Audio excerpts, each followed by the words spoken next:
But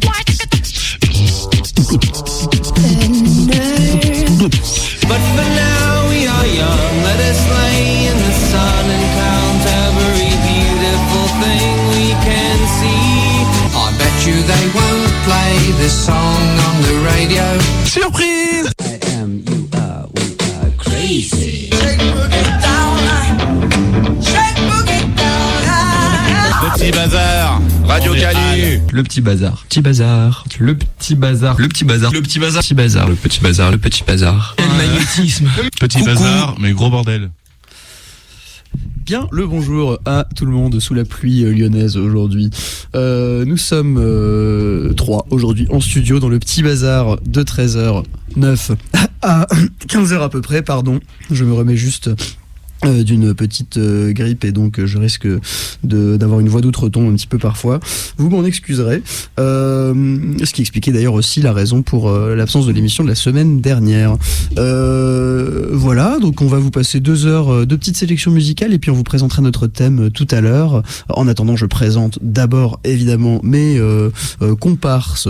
Mes comparses, oui, en studio aujourd'hui. Salut Alex. Bonjour à tous, bonjour Julien. Et salut Pat. Bonjour tout le monde, deuxième fois en 2000. Ah mince, attends, le micro ne va pas. Attends. Allô. Vas-y, dis-moi oui, vas-y. Bonjour. Ah bah là c'est bon, non? Eh oui.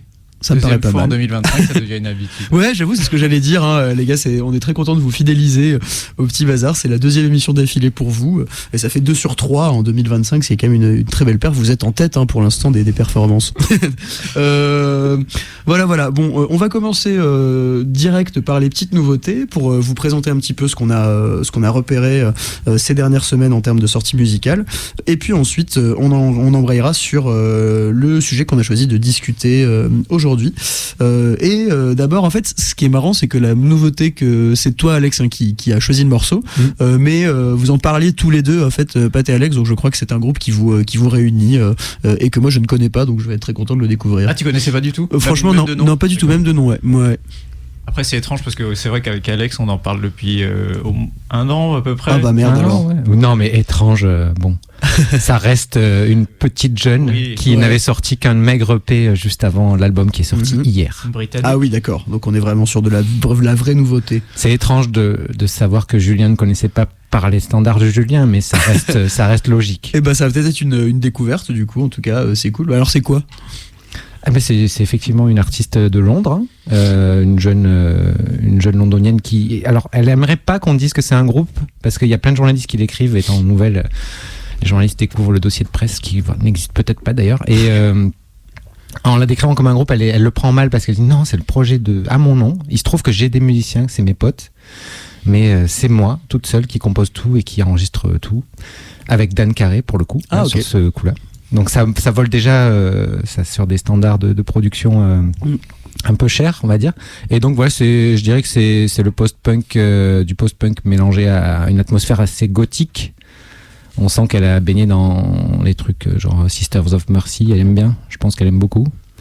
Et après ça change de forme selon les morceaux, mais j'ai l'impression qu'elle cherche encore son identité définitive. Mais on va dire que il y a une atmosphère gothique qui passe par-dessus un post-punk plutôt classique au départ. Et qui est renforcé par aussi l'aspect visuel de ses clips, qui sont souvent en noir et blanc, assez arty, entre guillemets, mais vraiment assez noir, enfin sombre en tout cas, dans le style qui va bien avec la musique. Alors je sais pas si c'est elle-même qui fait les clips, mais en tout cas je trouve que ça accompagne bien la musique. Ok. Alors je sais pas si vous vous en rendez compte, ou alors c'est moi qui ai été inattentif, mais je ne crois pas que vous ayez donné son nom tout simplement. Donc c'est Heartworms en français. Heartworms, voilà. Et le morceau c'est donc Just to Ask a Dance, c'est ça. L'ouverture de l'album qui est sorti hier. Et bah top, on va découvrir ça, c'est parti.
Bah non, on va pas s'écouter tout l'album quand même.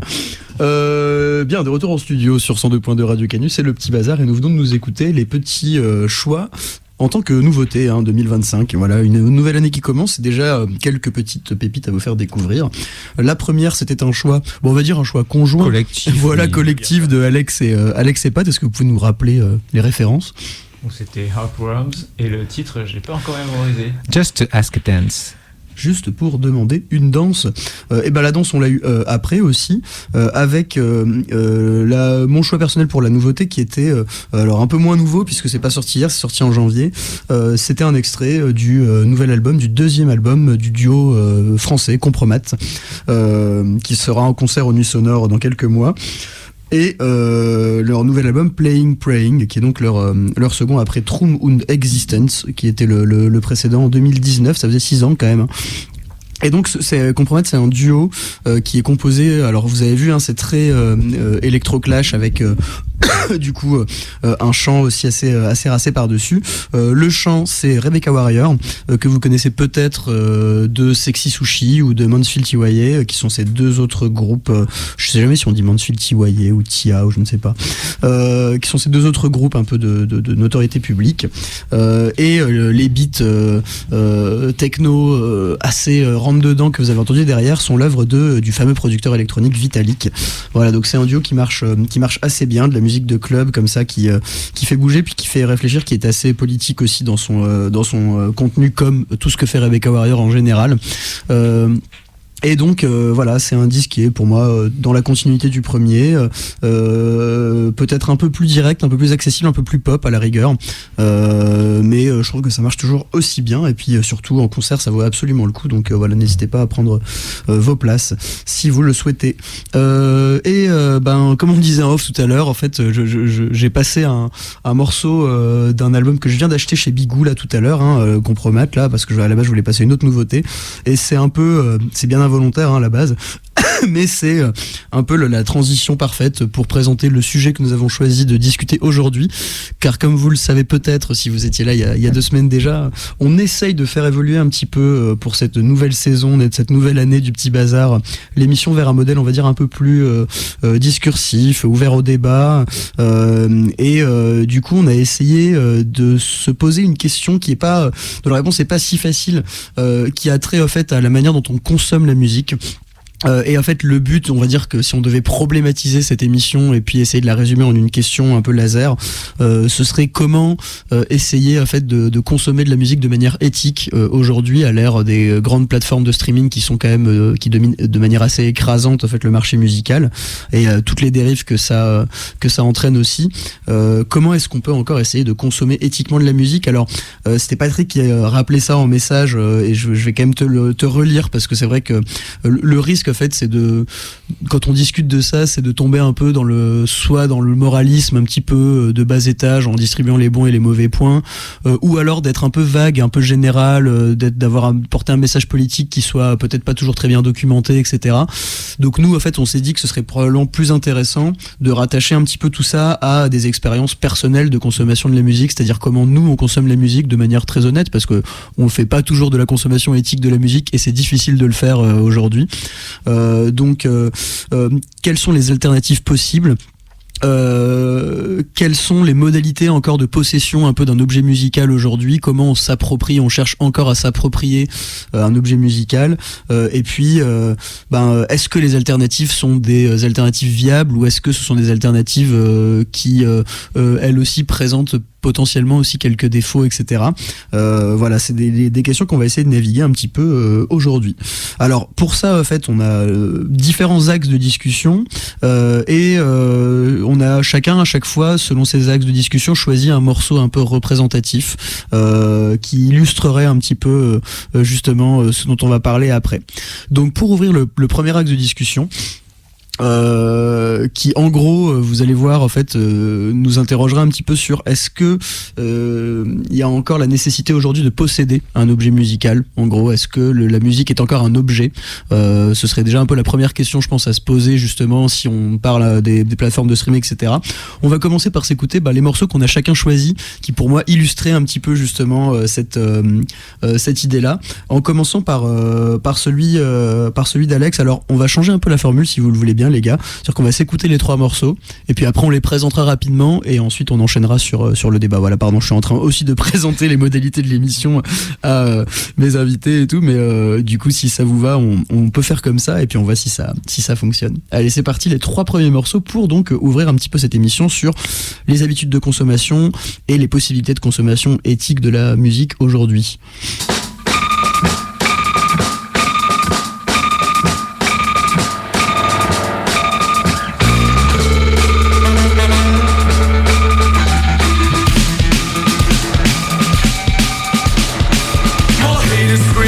The ducks begin to overflow, wretched overretching with a grimace hard to replicate. Assures that this is wanted, takes a deeper dip into the pot and urge mounts upon like a meteor collision.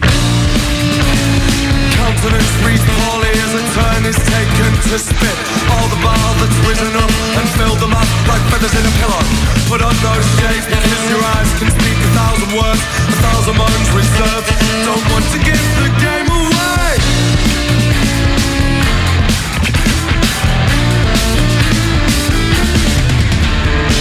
He's an outsider, but he's been inside for hours. She's a believer, though with perseverance things can change. More heat, more heat, more heat, more heat, more heat, more heat. These ailments, they manifest the doomsday on moves doom-wise. The intro to that keeper shows a segment that is brought to mind. A scalpel pierces flesh and here we have it, people. The place is now a jigsaw, many pieces misplaced never to be found.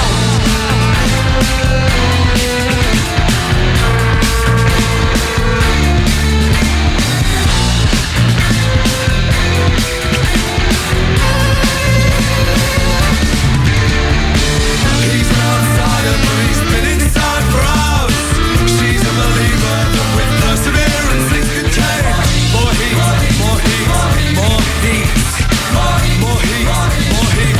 I hear them scream.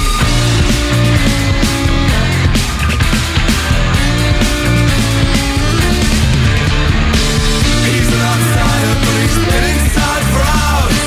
She's a believer, but with perseverance things can change. Stubborn as a pensioner who speaks to routine daily.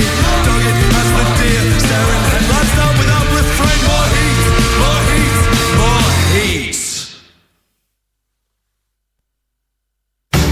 Spent a week in a dusty library, waiting for some words to jump in me. We met by a trick of fate. French Navy, my sailor maid. We met by the moon and the silvery lake. You came my way, said I want you to stay. You with your dietary restriction said you love me with a lot of conviction. I was waiting to be struck by lightning, waiting for somebody excited like you.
were something I used to do. Convince me they are better for me and you.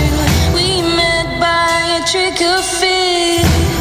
French Navy, my sailor, I wanted to control it, but love I couldn't hold it. I wanted to control it, but love I couldn't hold it. I wanted to control it, but love I couldn't hold it. I wanted to control it, but love I couldn't hold it.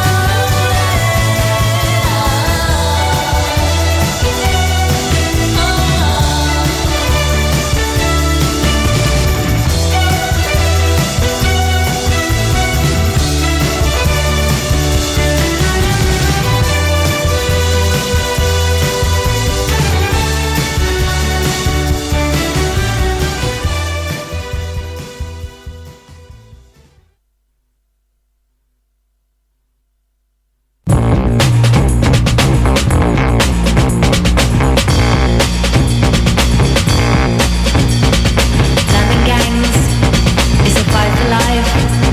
No one's doing right. It's a bigger price. London gangs, rip postcodes. Revenge is all you know. Think of your big bro. La la la la la la la la la. London gangs, roll with the shuffle ways. Rally on your face. Who's gonna snitch today? London gangs, heads on the chase. Wagwan. La la la la la la la la la. London gangs.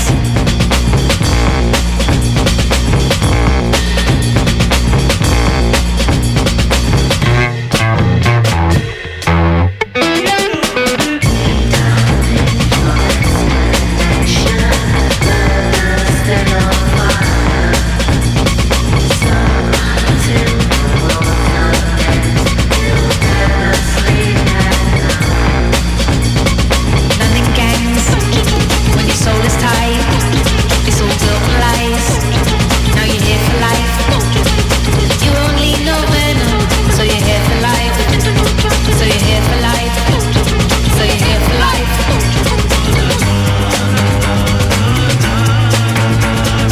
London gangs don't take no. London gangs don't take no. London gangs don't take no. London gangs don't take no. London gangs don't take no. London gangs don't take no. London gangs don't take no. London gangs don't take no. London gangs don't take no.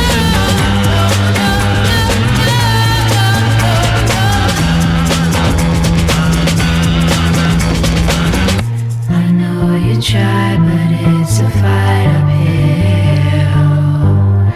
It's not a secret you're lost, but I believe it's just internal. The salt will heal the wounds. Whose gang is this? What gang?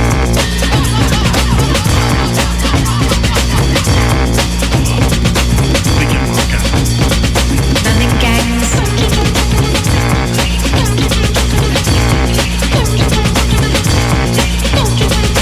London gangs. London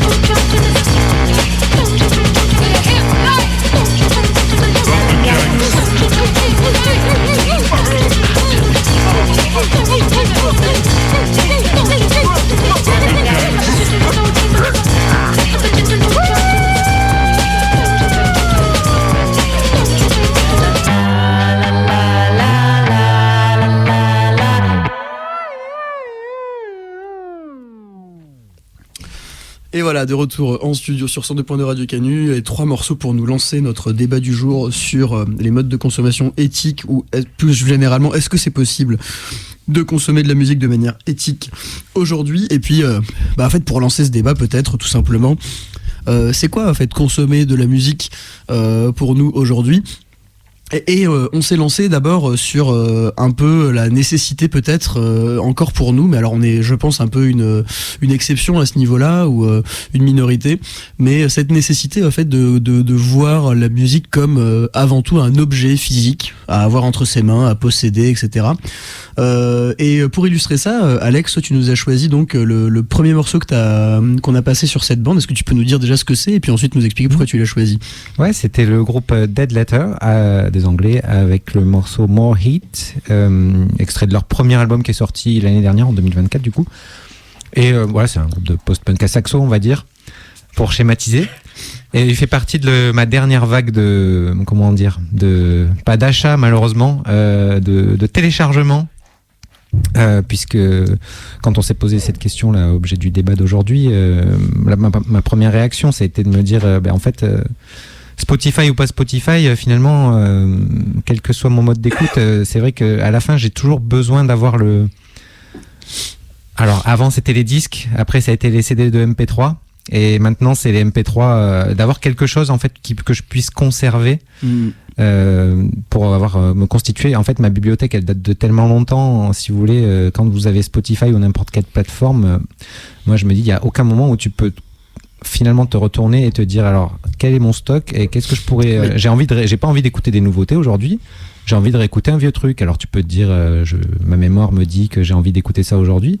Mais des fois, j'aime bien regarder ce que j'ai en stock et me dire, je vais me réécouter ça. Ou juste lancer en aléatoire tout ce que tu as pu aimer par le passé. Et je pense que Spotify ou d'autres plateformes peuvent te permettre ça si tu paramètres bien un peu toutes tes playlists ou tout ton stock de téléchargement. Mais déjà, les téléchargements ne sont pas illimités.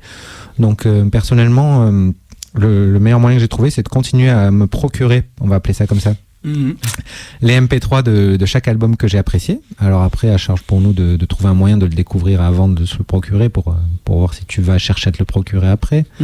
Et ça peut très bien être l'achat du vinyle ou du CD en magasin, mais c'est vrai que personnellement c'est pas ma pratique.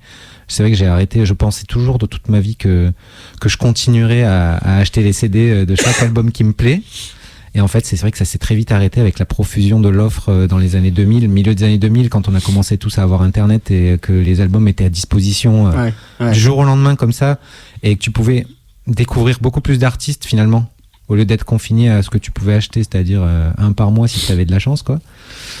Donc à cette époque-là, on commençait à basculer vers le MP3, mais finalement ça a jamais disparu. J'ai continué à vouloir me procurer ça, donc pour les raisons que j'ai exposées avant, et donc c'est vrai que moi, ce que je préfère faire, c'est allumer mon PC, avoir un système de sonorisation acceptable et utiliser ma bibliothèque et donc le vulgaire lecteur Windows Media, tout basique, pour écouter ma musique. Et là, en fait, vous ne posez pas la question de savoir si vous utilisez une plateforme avec des ressorts capitalistiques problématiques ou des opinions problématiques de la part de ses dirigeants ou que sais-je, parce que, bon, sans parler de Windows, hein, il faut bien utiliser un support technique. Voilà, vous utilisez ce que vous avez en stock et c'est vrai que ça pourrait être des disques ou quoi. Moi, c'est les MP3 et je continue. Voilà, le truc, c'est d'arriver à les télécharger. Et pour les télécharger, ça devient de plus en plus difficile parce que l'avènement des plateformes, je trouve, a fait que ça rend obsolète en fait le fait de proposer les MP3 en téléchargement, si ce n'est pour soutenir les artistes quand vous les achetez sur une plateforme officielle.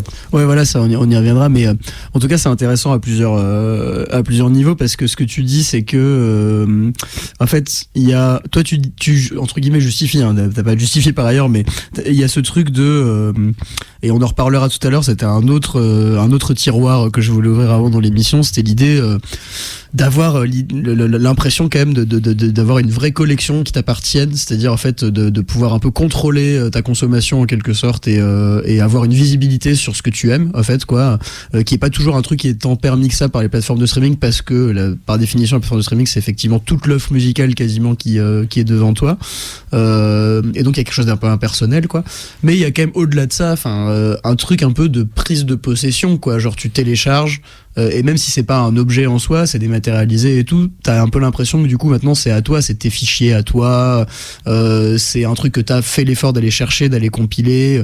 J'imagine que quand tu mets ça sur ton Windows Media, bah t'as peut-être, je sais pas, un système de classification particulier où tu prends bien soin de mettre le titre de l'album avec les majuscules, je sais pas, enfin voilà quoi. Je pense qu'on se comprend bien là-dessus. Non mais voilà, c'est exactement ça, parce que le téléchargement ne suffit pas, il faut vérifier que c'est soit bien paramétré, bien tagué, on va dire. Ouais, voilà, et du coup ça c'est un peu le geste, l'équivalent, on va dire, dématérialisé, un peu plus entre guillemets moderne, de juste acheter le truc et avoir le plaisir de ranger ça à la lettre C, pile au bon endroit dans ton meuble à CD, entre tel artiste et tel artiste, ton objet quoi. Mais et puis après toi t'as aussi un truc un peu audiophile, où peut-être qu'il y a une autre raison pour laquelle tu fais du MP3 téléchargé plutôt que du Spotify, c'est juste peut-être pour la qualité du son aussi. Alors j'avoue que ça aurait pu, mais vu que je suis assez sectaire sur ce genre de choses, mais pour le coup pas assez, parce que j'ai jamais trop remarqué ce qu'on dit toujours, que la qualité du son sur Spotify n'était... Ça, je suis pas capable de détecter la différence. En plus, j'avoue que j'ai certains MP3 quand même en qualité assez basse. Ouais, ok. Mais je les garde quand même, parce que va chercher les albums sortis en 99 aujourd'hui sur la toile, c'est compliqué. Oui, c'est clair. Alex, je voulais juste savoir ta pratique en fait d'écouter de la musique, principalement à partir d'un ordinateur. Est-ce que c'est justement ça qui t'empêche d'acheter des CD ou des vinyles, ou parce que t'as pris l'habitude, ou parce que si t'avais une platine ou une chaîne hi-fi de qualité par exemple, est-ce que t'aurais pas envie de te poser, d'écouter de la musique à l'ancienne, entre guillemets, avec des supports physiques? Alors bon, désolé pour ce 3615 My Life. Non, mais c'est vrai que c'est intéressant. C'est une question que je me suis posée, comme je disais, dans les années 2000, au début, je me serais jamais dit je vais arrêter d'acheter des CD que j'aime, des artistes que j'aime. Et en fait, malheureusement, j'ai basculé progressivement vers l'acceptation que, en fait, quand je vois des amis, y compris vous, continuer à acheter les CD, les vinyles, je me vois très bien le faire. Et je me dis, si je commençais, j'aurais une envie d'exhaustivité. Je voudrais absolument avoir tous les CD que j'aime, dans des albums que j'ai aimés. Et j'ai vu que j'acceptais de ne plus le faire et de me contenter des MP3, et j'essaye de tenir ça, parce que je sais que si je commençais à acheter un CD, même pas cher, je continuerai à acheter tous les autres jusqu'à que j'ai toute ma collection qui soit reconstituée en physique. Complétiste, quoi. Complétiste, mais en même temps, vrai. Je pense que quand notre rapport à la musique, t'es forcément un peu complétiste, et moi je souscris à ce raisonnement, et par contre j'ai CD, et du coup sans mauvais jeu de mots, mais j'ai vinyle plutôt d'ailleurs, mais du coup le truc c'est que je me retrouve avec une liste de 300 disques en ce moment qui augmente en fait chaque semaine à acheter. Et que bon, c'est un rythme intenable évidemment d'un point de vue financier, d'un point de vue de l'espace, et enfin plein d'autres raisons quoi.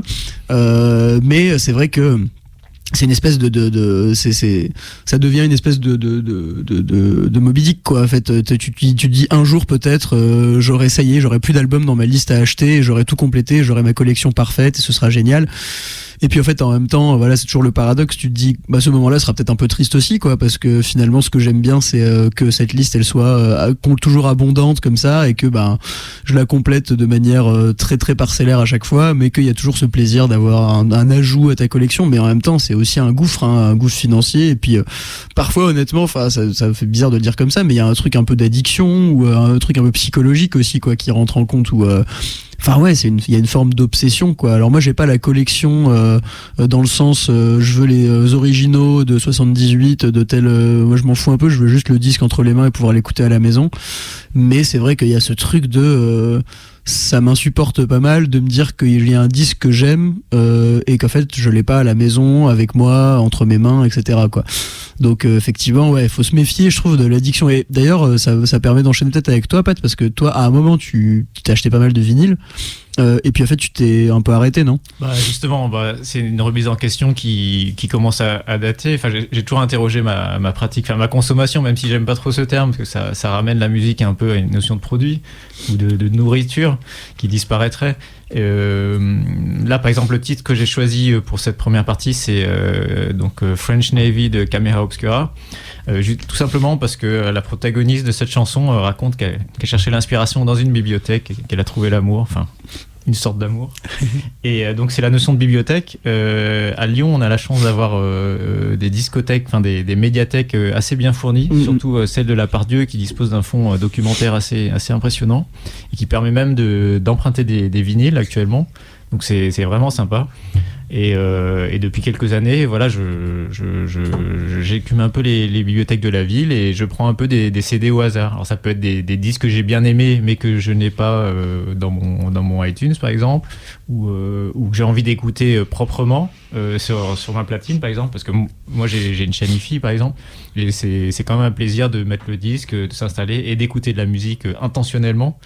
Et donc je profite des bibliothèques pour récupérer les disques et les conserver du coup en bonne qualité surtout. Ce qu'il faut aussi dire avec Alex, c'est qu'on a grandi à une époque pré-téléchargement. On a tout connu. Pré-Napster, pré-streaming. Ouais. Et quand j'ai commencé à m'intéresser à la musique, ça passait par des singles. Enfin, on téléchargeait, enfin il y avait quand même l'aspect bibliothèque par iTunes. De base c'est une bibliothèque, ça permet d'organiser les disques et tout ça. Et au début j'étais un peu complétiste aussi, c'est-à-dire que dès que j'avais un album que j'aimais bien, je voulais le télécharger et j'accumulais une bibliothèque énorme. Finalement j'écoutais pas forcément tout. Et ça, je l'ai vraiment abandonné de tout avoir. Et cet aspect bibliothèque, ça me permet de voir une collection de disques, de redécouvrir des pochettes, par exemple. Et si ça me plaît, je le ramène et puis je l'écoute chez moi pendant 2-3 semaines. Après, je le rends. J'en garde une trace quand même. Ouais. Oui, c'est ça, c'est l'idée de garder une trace. Et du coup, moi, j'ai choisi un morceau alors qui n'a rien à voir avec ma propre consommation. Moi, je suis vraiment, donc comme je disais tout à l'heure, un adepte de l'objet. Et je suis tombé vraiment là-dedans quand j'étais assez petit, quoi. En commençant par des CD, puis en basculant sur un mélange CD-vinyle qui était un petit peu dicté par des critères de budget, et du coup il fallait se trouver des règles, quoi. Donc du coup je m'étais dit ok, tout ce qui est sorti à la base en vinyle, c'est-à-dire quand le vinyle était le support principal d'enregistrement et de distribution de la musique, je l'achète en vinyle.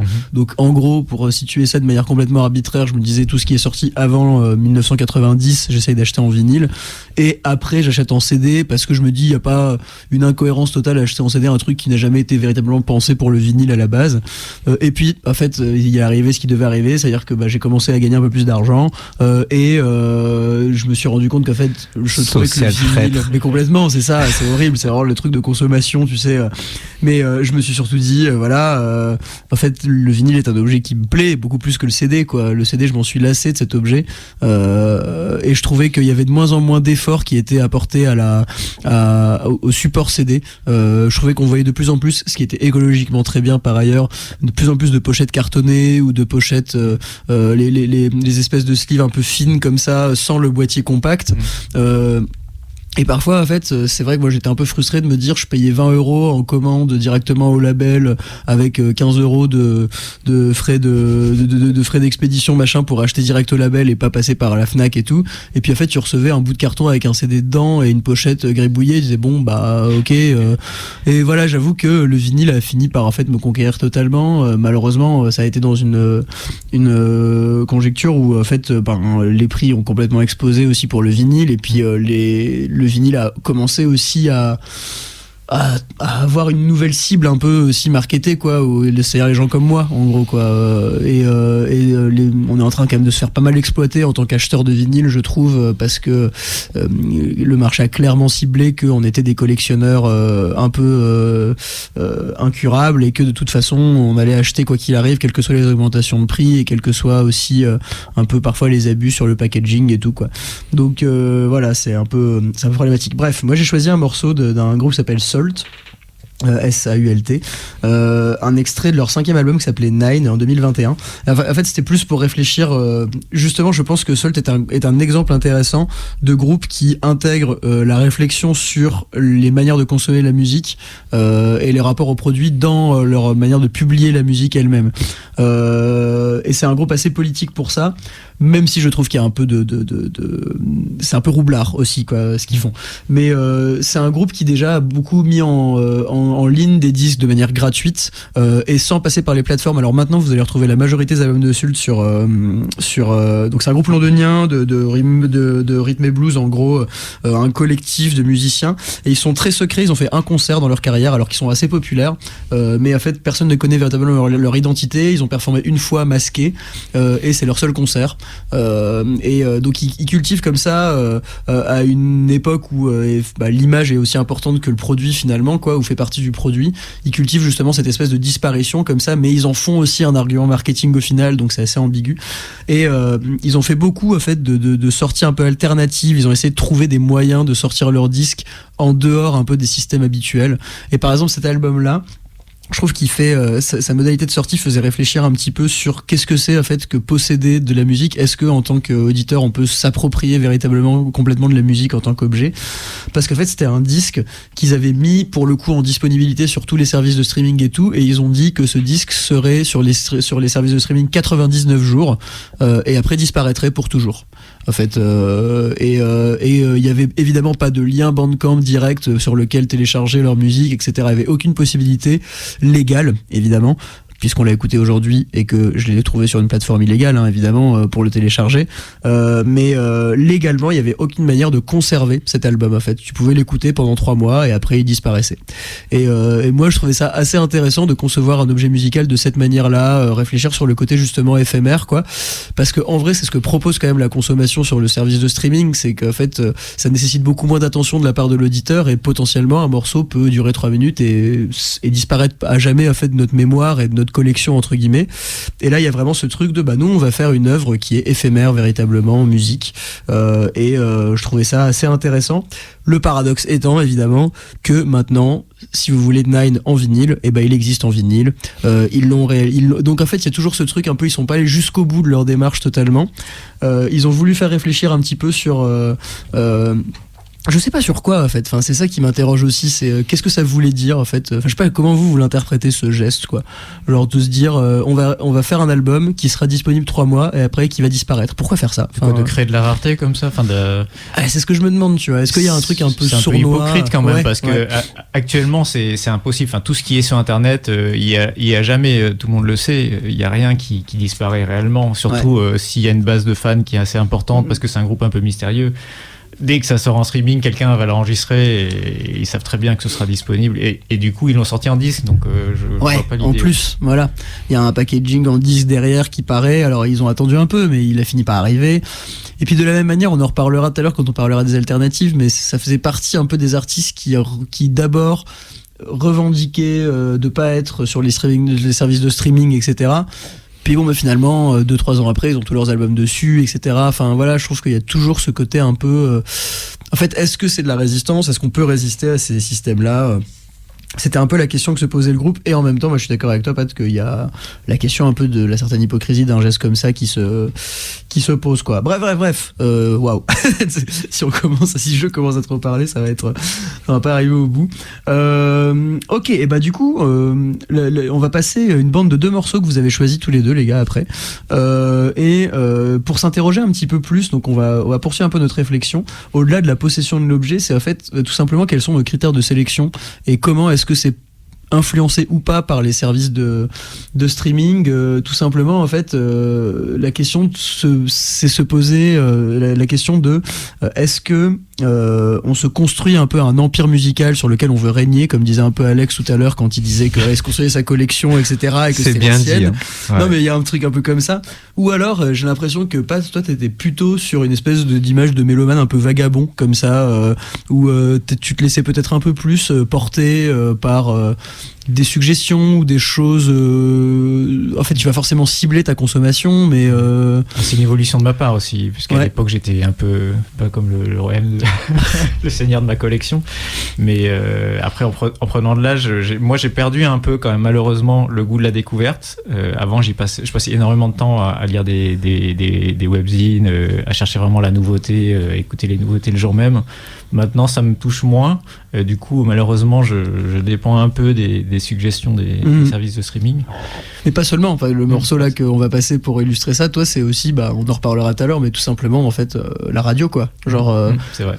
qui est vraiment le symbole de l'aléatoire quoi, c'est-à-dire le truc sur lequel tu n'as absolument aucun pouvoir, la bande radio qui passe et bim en fait tu t'écoutes un truc et Du tu coup, dis tiens. je sais pas si on en reparlera après, mais justement, je pense que c'est un mode d'écoute qui est peut-être l'un des plus anciens de tous pour la musique en tout cas, parce que je crois même qu'il y a eu la radio avant le support physique.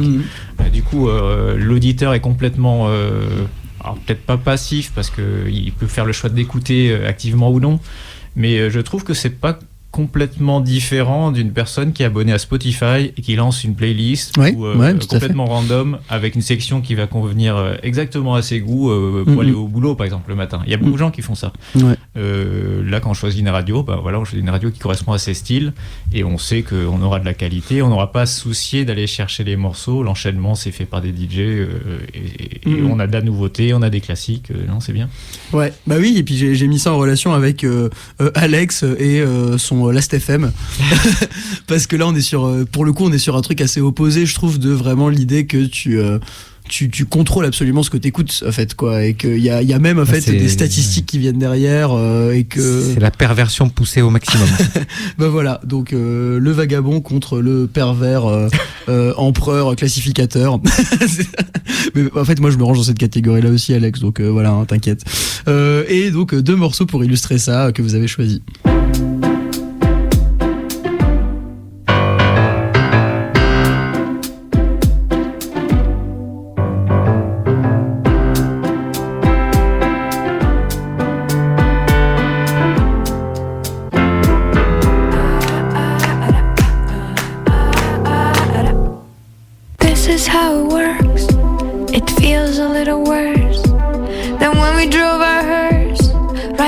Screaming crowd while laughing up a storm until we were just bone, until it got so warm that none of us could sleep and all the styrofoam began to melt away. We tried to find some worms to eat in the decay, but none of them were home inside the catacomb.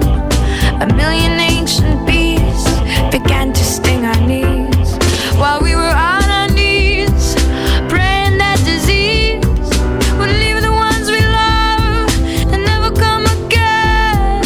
On the radio, we heard November rain.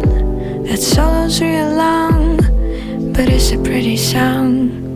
We listened to it twice, 'cause the DJ was asleep. Bum, ba, bum, ba, bum.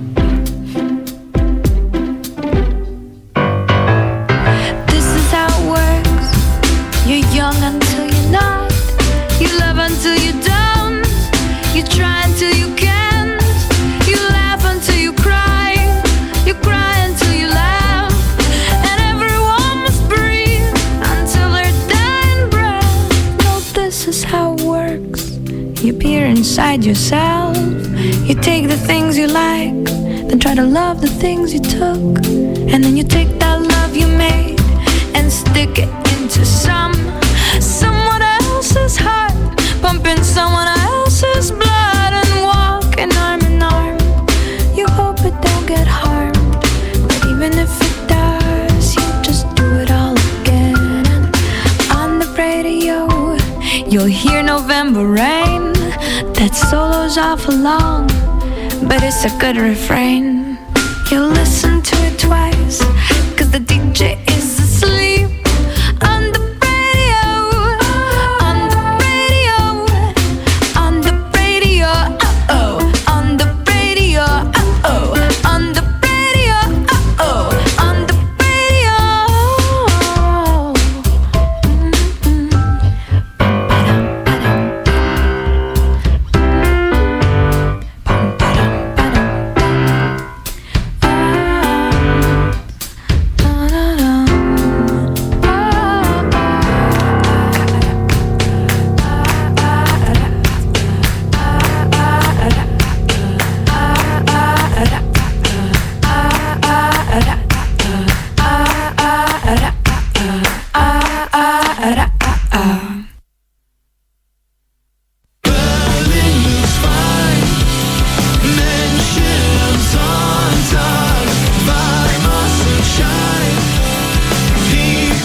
Et voilà, vous êtes de retour sur 102.2 Radio Canu dans le petit bazar où on discute aujourd'hui de notre rapport à la consommation de la musique et on va faire gentiment glisser le débat de choses personnelles qu'on a discuté sur notre rapport justement à la consommation individuelle à envisager des modes de pratique, d'écoute et de consommation de la musique qui seraient peut-être des alternatives ou des manières de compenser un petit peu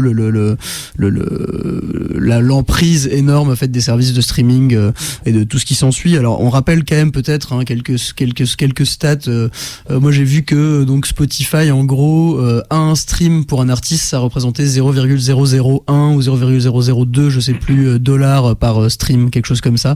Ce qui fait qu'en fait en gros 1 million, je sais plus combien ça s'élève exactement, mais c'est genre tu gagnes $20,000 sur 1 million de streams, un truc comme ça quoi. Donc en fait c'est vrai que c'est un peu peau de chagrin quoi.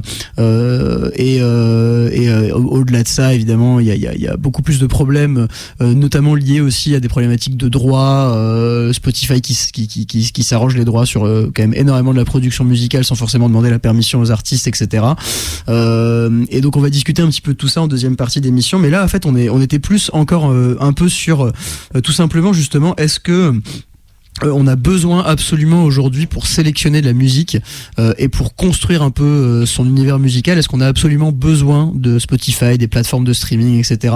Et donc Pat, tout à l'heure tu commences à nous parler un petit peu et t'as choisi le morceau qu'on a écouté tout à l'heure en fonction de ça. Par exemple ton rapport encore assez amoureux on va dire à la radio quoi.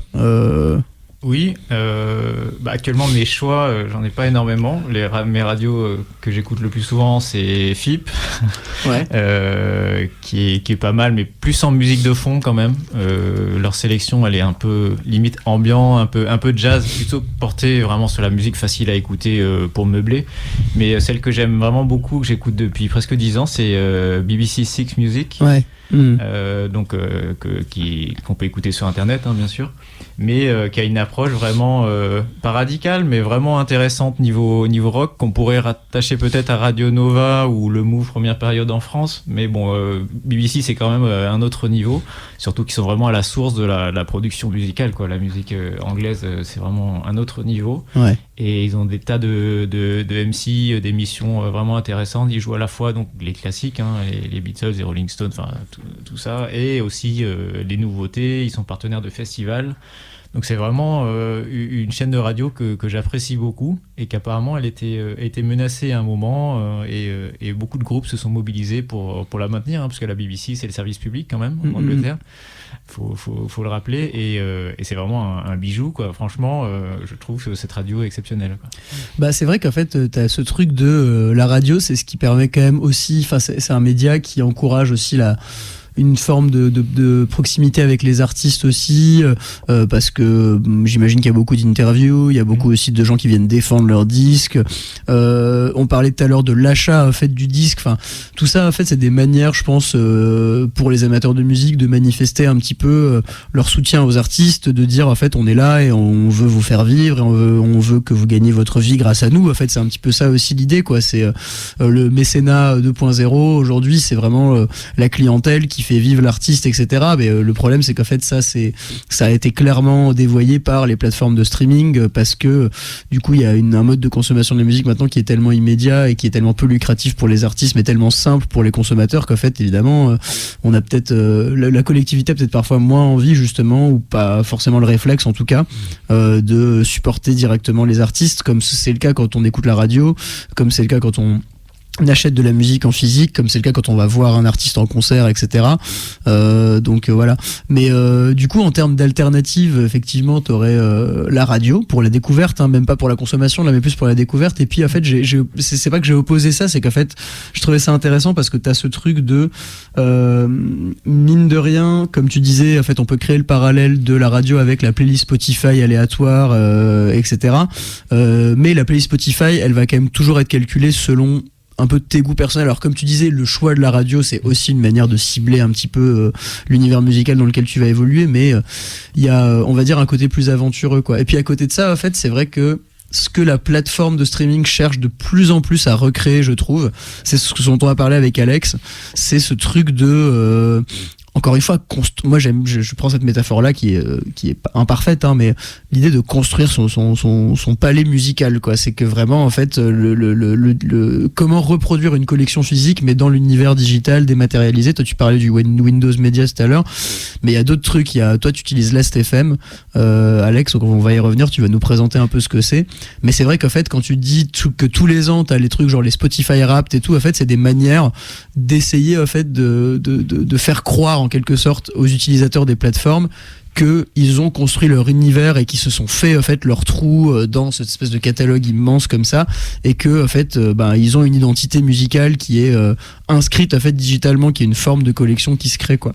Et du coup ça, je trouve, ça pose une question intéressante de est-ce que la dématérialisation permet encore quand même de s'approprier en fait un univers musical, quoi, de se créer un palais, de se créer un univers musical à lui, de recréer une collection dans cet espace comme ça qui n'est plus matériel, quoi. Donc est-ce que toi, Last.fm, tu dirais que ça te sert un peu à ça, Alex, ou pas, quoi?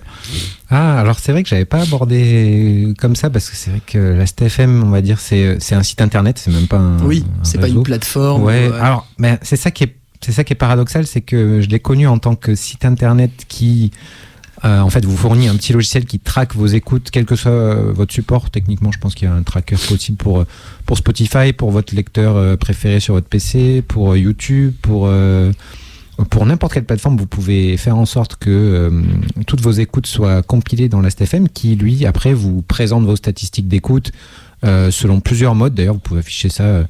Voilà, quels sont les groupes que j'ai le plus écoutés, sur quelle période, vous pouvez sélectionner votre période, quels sont les morceaux que j'ai le plus écoutés, quels sont les albums que j'ai le plus écoutés, ou voilà. Mais en fait, une fois que j'ai commencé à utiliser ça, c'était en 2008, ça existait déjà depuis le tout début des années 2000. Et en fait, c'est étonnant, j'ai du mal à y croire tellement ça fout le vertige, mais ça fonctionnait pour moi exactement comme Spotify. Ils avaient, je ne sais pas comment, ils avaient les titres en stock, parce que vous pouvez cliquer sur n'importe quel titre sur Play à côté. Alors on ne sait pas si ça faisait un lien avec quelque chose de libre de droit ou pas. Et en fait, sur chaque titre, vous pouviez sélectionner déjà à l'époque, donc on parle du début des années 2000, une radio liée au titre que vous aviez écouté. Quelque chose que Spotify, c'est une fonctionnalité qu'on utilise beaucoup aujourd'hui sur Spotify quand on souhaite découvrir quelque chose de nouveau à partir de quelque chose qu'on aime déjà. Voilà. Et en fait, vous pouviez déjà faire ça. Alors je l'ai pas beaucoup expérimenté parce que la fonctionnalité est devenue payante peu après mon arrivée sur le site. Mais et c'est étonnant d'ailleurs, parce que vous vous dites, mais qui est sur Last.fm, qui va rentabiliser ça pour eux? Vous connaissez peu de monde qui c'est pas un réseau très très connu. Ouais. Voilà. Mais moi, c'est vrai qu'on utilisait ça plutôt avec une communauté. On a découvert ça en même temps. On s'est inscrit dessus. C'était rigolo de regarder nos statistiques sur le coup. Mais finalement, 15 ans après, le fait est qu'effectivement, comme tu disais, c'est vraiment l'outil maître ultime pour contempler, en fait, pour assister soi-même en Inception à l'identité musicale qu'on s'est construite. C'est cartographie tes goûts. Ouais, c'est la carte graphique. Ouais, c'est pas la cartographie. C'est mieux, c'est plus précis. Voilà, c'est fascinant de constater, plus ça devient ancien, en fait, et plus vous avez votre identité qui apparaît. Alors, c'est un peu pervers dans le sens où je pense que selon votre état d'esprit, ça peut aussi biaiser vos écoutes. Au tout début, je me souviens, on était jeunes, on était fous, on contemplait ces statistiques. Quelque part, je pense que tu pouvais avoir l'envie d'écouter plus ou tel artiste pour dire je veux que ça ressorte dans mes stats. Ça, c'était au tout début. Il y avait des petits biais comme ça. Bon, après, si tu commences à écouter la musique avec ce biais-là, c'est un peu problématique. Mais par contre, avec beaucoup de recul, avec toutes ces 15 années de recul, tu contemples ça et tu fais ça matérialise la collection que tu as sous un autre angle, en fait. La collection que tu as sur tes MP3, sur ton iTunes, ou sur tes CD, sur tes vinyles, tu la vois sans hiérarchie. Ouais. Tu as tes propres souvenirs quand tu les vois, tu choisis le disque que tu vas passer, mais là, en plus, tu as le côté... c'est vraiment cet artiste-là qui me représente, que j'ai le plus écouté, c'est ce titre-là, à quelle période. Et je pense que Patrick, il avait une page aussi d'ailleurs. Mais Last.fm, oui, pour contextualiser, c'est quand même un service qui est issu de l'âge d'or de l'internet, le web 2.0 qu'on appelait à l'époque, parce que c'était collaboratif. Voilà, c'est l'époque où le web est passé de quelque chose de très statique à en fait on est potes, on a des forums. Oui, c'est une communauté aussi quoi. Des chats. Et Last.fm, c'était le moyen d'afficher au monde sa personnalité musicale. Par exemple, j'allais sur la page d'Alex, je voyais qu'il était fan d'Interpol par exemple. Et je dis ouais, trop cool, on est compatibles. Ton album préféré c'est celui-là, moi c'est plutôt celui-là. Ouais, je vois que t'écoutes telle autre chose, que t'es allé à tel concert. En fait, ça matérialisait virtuellement oui, mais la c'est personnalité intéressant comme musicale d'une personne. Et à l'époque, franchement, dans notre groupe d'amis, on avait tous Last.fm avec notre lecteur de musique, parce que pas forcément Spotify, connecté à ce truc-là. Donc on savait si la personne était en train d'écouter de la musique, qu'est-ce qu'il écoutait. Et maintenant, il n'y a plus que Alex sur ce service, malheureusement, parce qu'il était un peu en avance sur son temps. En fait, Last.fm, ça n'a jamais été rentable, ça ne le sera jamais. Je pense qu'il a été racheté par un groupe de médias et je lui donne pas très cher de sa peau. Mais voilà, c'était quelque chose au niveau algorithmie, par exemple. Ils ont vraiment défriché ce que fait Spotify maintenant. Si on aime un album, il va vous dire vous aimeriez peut-être ces autres groupes ou ces autres albums. C'est ça, le fait qu'il y avait quand même un nombre significatif de gens inscrits dessus pouvait fournissait des données au site pour être capable lui-même après de proposer des autres artistes ou des autres albums aux utilisateurs en disant moi dans ma base de données je vois que il y a X personnes qui écoutent ça, plus ça, plus ça, plus ça dans leur goût. Donc toi, si tu écoutes ça, en fait, ce que Spotify fait aujourd'hui, Last.fm le faisait déjà au milieu des années 2000. C'est fascinant quand on y repense. Ouais, clairement. Et du coup, est-ce que vous diriez que Last.fm constitue encore aujourd'hui une forme d'alternative possible à Spotify ou... Alors aujourd'hui, j'ai testé la fonctionnalité de cliquer sur un titre pour le lire à partir de Last.fm. En fait, il vous ouvre YouTube en incrusté sur le site. Donc non, on peut. Ça n'a jamais eu cette vocation. Non, mais voilà, c'est ça. Je m'interroge. C'est vraiment quelque chose pour les passionnés, je pense. Si on a un intérêt à la musique, on utilise Last.fm, c'est intéressant. Ça permet. Voilà, tu parlais de Spotify Wrapped en fin d'année. C'est un peu la même chose tous les jours. Ça permet vraiment d'avoir des stats semaine par semaine. Mais pas de consommer la musique en tant que telle. D'accord. Ouais, c'est des trucs qui, Last.fm et Spotify, parce que finalement, comme tu disais, Alex, ça se recoupe, mais en fait, ça assouvit quand même cette espèce de fantasme de mélomane, de pouvoir. C'est comme si tu pouvais, au lieu de devoir, pour question d'espace, ranger tes disques dans la tranche dans tes meubles, c'est comme si tu pouvais constamment, en fait, les déployer comme ça en mosaïque en face de toi, et puis avoir une espèce de grande carte de tes goûts, voilà, avec ce qui ressort le plus. Enfin, c'est une espèce de fantasme, je pense. Il y a le double fantasme de ça, de matérialiser, comme vous disiez, sa collection et de en fait avoir une espèce de carte d'identité musicale qui se déploie en face de toi. Et puis il y a un autre fantasme du mélomane qui est assouvi par ces plateformes-là quand même. Et c'est là un peu entre guillemets un peu leur génie aussi, quoi. C'est justement l'idée quand même si c'est très naïf de penser que Spotify veut ça, mais il y a quand même cette idée de juste communauté musicale, quoi. En fait. Et d'espèce de créer comme ça une espèce de communauté internationale de la musique, qui se retrouve sur ses goûts, peu importe où elle est dans le monde, et qu'il y a une espèce de corrélation comme ça entre un goût et l'autre, et c'est l'idée comme ça d'une espèce de fluidité un petit peu de la consommation de la musique. Ça c'est quand même c'est des fantasmes qui sont assouvis. Et puis par ailleurs, moi je trouve qu'il y a un autre truc aussi dont vous parlez, et d'ailleurs on va revenir peut-être sur la raison, parce que c'est marrant quand même, la raison pour laquelle tu as choisi ce morceau-là que tu as passé, Alex. Est-ce que tu peux juste nous dire pourquoi tu l'as choisi ? Effectivement. Alors déjà, c'était Paul Smith and the Intimations, entre parenthèses, avec le morceau, je crois qu'il s'appelle Peep. Tu l'as le titre ? J'ai oublié. People on Sundays. People on Sundays. Paul Smith, c'est le chanteur du groupe Maximo Park, un groupe d'indie rock anglais qui a commencé au début des années 2000 et qui... pour le meilleur et pour le pire, continue. C'est un des groupes qui existe toujours de cette époque-là. Et cet album-là, en fait, il se trouve que par les statistiques de Last.fm, j'ai pu m'apercevoir que c'était le 100 millième titre que j'ai écouté. Alors pas le 100 millième titre unique, mais c'est la 100 millième occurrence d'une écoute sur mon réseau. J'ai choisi ça parce que c'est vrai qu'avec Julien, à une époque, un petit aparté perso, alors on s'est rendu compte qu'on avait un ami en commun sans le savoir, par deux réseaux complètement opposés. Et cet ami-là, on se suivait, il s'appelle Ange, on se suivait sur Last.fm Et il avait décidé à l'avance Ça, c'est qu'il beau. quitterait le réseau à la 100 millième écoute pour que sa page affiche à jamais 100 000 écoutes, tout pile. Et voilà, du coup, en pensant à lui, j'ai pensé à retrouver quelle était ma 100 millième écoute. Mais c'est marrant, ça met des chiffres aussi. Et puis moi je trouve que il y a un truc très nocif dont on parle, dont on parle sans doute beaucoup. Moi que j'entends pas si souvent que ça, mais quand même on parle des plateformes de streaming comme d'une manière très capitaliste de consommer de la musique et puis de distribuer de la musique, etc. Et je trouve que c'est très en ligne avec en fait, tout ce qu'on voit là quand vous dites ce que vous dites, et moi je m'y retrouve totalement aussi, hein, c'est-à-dire qu'en fait il y a aussi quand même ce truc au bout d'un moment de, quand on a des statistiques d'écoute qui peuvent se révéler à nous, pour peu qu'on soit un peu là-dedans, ça devient pas une obsession, mais ça peut devenir en fait un critère aussi pour écouter de la musique, quoi. C'est-à-dire, moi je veux que mes stats soient ça. On voit que les Spotify Wrapped, c'est quand même une source de stress, t'as l'impression, pour plein de monde à ce moment-là. C'est alors qu'est-ce qui va apparaître, du coup qu'est-ce qu'il faut que je fasse l'an prochain pour que j'ai un meilleur Spotify Wrapped et que j'ai pas tel artiste en numéro 4, c'est la honte, etc. Et t'as quand même en fait ce culte de la performance qui est quand même une valeur très capitaliste et très libérale en soi, quoi. Cette espèce d'obsession comme ça de la performance.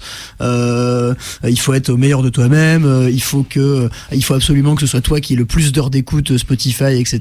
Voilà. Ça, c'est quand même un mode de consommation qui est très capitaliste et qui est un mode de vie et une vision de l'existence qui est très capitaliste aussi, quoi. Et je trouve que effectivement, il y a quand même ce truc aussi de sous couvert de créer une communauté musicale sur les plateformes de streaming, etc. Il y a aussi ce truc de mettre en compétition les gens les uns avec les autres dans leur consommation musicale, quoi. Enfin, d'ailleurs, je trouve que c'est assez intéressant aussi, cette fonctionnalité sur Spotify de pouvoir voir ce que tes amis écoutent un peu en temps réel, etc., quoi. Voilà, enfin, je sais pas, il y a un truc un peu intrusif et compétitif aussi qui moi me gêne un peu. Je sais pas ce que vous en pensez, mais ou si vous avez déjà ressenti ça ou pas du tout, quoi. Mais voilà. Ouais, le côté performatif de Last.fm, comme je disais quand on en a parlé au début, là, je l'ai complètement ressenti quand on a lancé ça. On était encore dans nos vingtaines. Et je trouve que c'était vraiment un biais d'écoute. T'avais envie que tes stats au tout début elles ressemblent à ça et pas à ça. Tu disais putain, mais j'écoute quand même plus ce groupe et tout, mais il ressort pas. Ouais. Mais ça, franchement, là c'est plus l'aspect psychologique. Au-delà du fait qu'une plateforme peut jouer sur ça, effectivement, pour te pousser à rester ou à prendre des abonnements. Bon là, c'était vraiment, je trouve. Voilà, t'avais une personnalité qui était en construction à l'époque. T'es sujet à ce désir de validation un petit peu. Voilà, bon, j'espère que tout le monde en ressort progressivement. Voilà, personnellement, ça ne peut plus être un critère, et c'est vrai que ça devient. Je suis content de me servir de ça à peu près seulement en fin d'année pour. Ça m'aide pour si je veux faire un top 10 ou un top 11 en l'occurrence de mon année. Au lieu d'avoir pris des notes toute l'année, j'ai juste à vérifier, je mets les bornes 1er janvier, 31 décembre pour voir qu'est-ce que j'ai écouté comme album, et je dis il y a celui-là, et après je vais écrire un petit truc dessus, voilà. Mais effectivement, il y avait ce côté performatif qu'on ne peut pas nier, hein. C'est la chaise. C'est la chaise, on le garantit, on l'a dit. Franchement, voilà, vous l'avez dit, les gars. J'y pense à quelque chose d'équivalent à Last.fm, mais sans l'aspect performatif, c'est des choses comme Letterboxd ou Sens Critique. Tout à fait. Tu écoutes un album, tu veux t'en souvenir quelque part, tu l'ajoutes à ta collection. Tu as encore cette notion de collection, tu peux mettre une note, écrire une critique et voir ce que les autres personnes en pensent. Donc moi je trouve que c'est une alternative plutôt saine. Et ce qui est bien dans Last.fm comme Sens Critique, c'est qu'ils en ont pas après ton argent. Enfin, c'est plus un service pour t'aider à mieux consommer ou consommer autrement de la musique, mais c'est pas eux qui vont bénéficier de tes écoutes. C'est vrai qu'à part les cookies, on est bien, et notre adresse mail, on est bien en peine de voir ce que Last.fm nous a soutiré toutes ces années. Si vous n'êtes pas abonné à leur fonctionnalité premium qui a priori servait à rien. En fait, ils font leur beurre grâce à la publicité, j'imagine, mais elle est bien cachée en plus, ta publicité. Enfin, elle est pas très. Non, mais c'est vrai que c'est une bonne question. C'est vrai que, comme tu disais, Patrick, on donne pas cher de leur peau parce qu'on voit pas où ils gagnent de l'argent en fait. Ouais, bah ça interroge. Mais voilà, en tout cas, en fait, là, on a passé un peu depuis le début de l'émission pas mal de temps à s'interroger sur nos modes de consommation à nous et ce qui révélait un peu aussi de notre rapport, je pense, plus généralement à la musique, à la manière dont on la vivait, dont on voulait l'éprouver, etc. Et puis au final, ça permet de s'interroger aussi sur est-ce que le modèle de la plateforme de streaming, en quoi il est, quand même, il faut bien le reconnaître, en raccord avec certains de nos fantasmes d'audiophiles, de mélomanes, etc. Et puis là où il diffère, et je voudrais juste faire une petite parenthèse là avec le prochain petit insert avec les 2 chansons qu'on va passer, qui va s'interroger justement sur, en fait, d'un point de vue des artistes, est-ce qu'il y a un intérêt pour les artistes, en fait, à diverger du modèle dominant, à savoir Spotify et les plateformes de streaming, parce que a priori c'est le cas, vu comment ils les exploitent et vu comment ils sont mal payés et vu comment c'est un système qui est quand même complètement abusif envers les artistes et qui a une manière de traiter les artistes qui est complètement scandaleuse. Alors on a parlé de la rémunération tout à l'heure, mais il y a aussi, en fait, des sorties parfois de Daniel Ek, le PDG de Spotify, qui en gros sont des espèces d'incitations ultra violentes à la productivité des artistes, en disant bah écoutez, là il va falloir quand même vous bouger pour sortir votre prochain album, parce que voilà, nous on n'attend pas, etc. Enfin, on a l'impression que Spotify règne en maître non seulement sur la consommation mais aussi sur la production de la musique aujourd'hui, quoi. Mais moi j'ai proposé, comme vous m'avez proposé des choses, on va passer 2 artistes maintenant, qui pour moi, en fait, sont symptomatiques un petit peu à la fois de pourquoi est-ce qu'on devrait chercher à s'extirper de ces modèles-là, et pourquoi, en fait, ces modèles-là maintenant ils sont trop implantés et trop importants même pour les artistes pour pouvoir, en fait, y échapper, quoi. Donc on va passer ces 2 morceaux et puis après on va en discuter.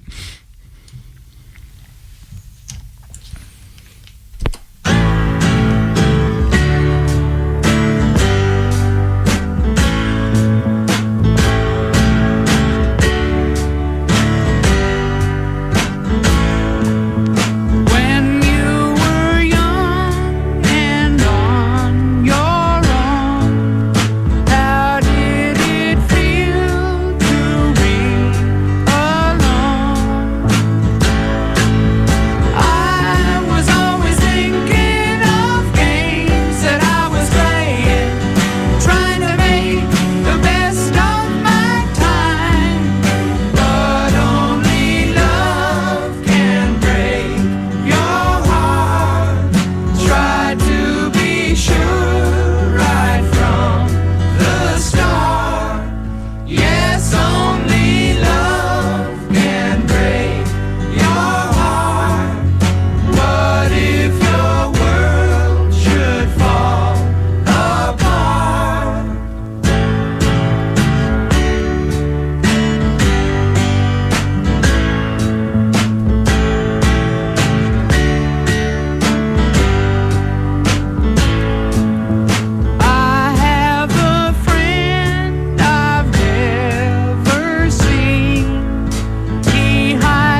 Et voilà, de retour sur 102.2 Radio Caillou dans le petit bazar où on discute aujourd'hui de notre rapport à la consommation de la musique et à l'éventualité d'implanter des modèles de consommation et de diffusion de la musique qui seraient plus éthiques que les plateformes de streaming qui règnent en maître actuellement. Et on pense notamment évidemment à Spotify. Alors il y a des alternatives à Spotify qui existent sur le même modèle avec des plateformes de type Deezer ou des choses comme ça, des plateformes françaises, donc Deezer qui est une plateforme française, Apple, voilà. Après, est-ce que c'est nécessairement plus éthique d'aller sur Apple que sur Spotify? Voilà. Honnêtement, encore une fois, voilà, moi je connais pas assez les modèles économiques dans le détail de chacune de ces grosses entreprises là pour le dire, mais je pense que c'est quand même à questionner un peu, quoi. Je suis allé jeter un coup d'œil justement sur la rémunération des différentes plateformes.